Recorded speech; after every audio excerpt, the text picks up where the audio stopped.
जनक कह रहे हैं कि परमात्मा कहीं हरा होकर वृक्ष है, कहीं लाल सुर्ख होकर गुलाब का फूल है, कहीं जल है, कहीं पहाड़ पर्वत है, कहीं चांद तारा है।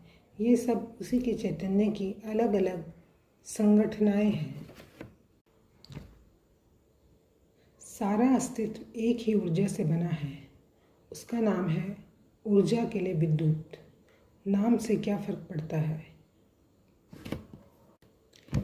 यह सारा अस्तित्व भी आत्मा रूपी तत्व से बुना गया है और निश्चित ही विद्युत कहने से आत्मा कहना बेहतर है, क्योंकि विद्युत जड़ है और विद्युत से चैतन्य के उत्पन्न होने की कोई संभावना नहीं है।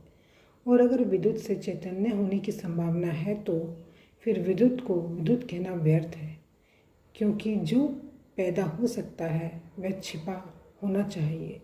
चैतन्य दिखाई पड़ रहा है, चैतन्य प्रकट हुआ है, तो जो प्रकट हुआ है वह मूल्य में भी होना ही चाहिए, अन्यथा प्रकट कैसे होगा।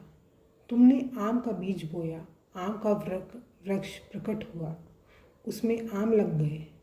तुमने नीम का बीज बोया, नीम प्रकट हुए, उसमें निमूलिया लग गई।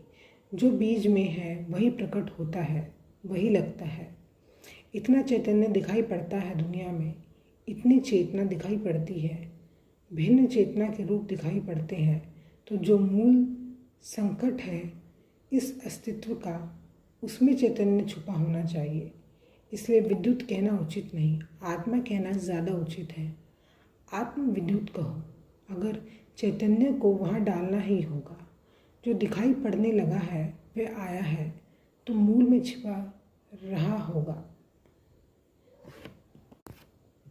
विचार करने से ये संसार आत्म मात्र है। जैसे ईख के रस से बनी हुई शक्कर ईख के रस से व्याप्त है, वैसे ही मुझसे बना हुआ संसार मुझसे भी व्याप्त है। जैसे तुमने ईख से शक्कर निकाल ली तो शक्कर में ईख का रस व्याप्त है, ऐसे ही चैतन्य में परमात्मा व्याप्त है, मुझ में परमात्मा व्याप्त है, तुझ में परमात्मा व्याप्त है और तुम परमात्मा में व्याप्त हो। आत्मा को आत्मा की तरह ना देख पाने के कारण संसार है। जिसने स्वयं को जाना उसका संसार मिट गया। जय श्री राम, जय हनुमान।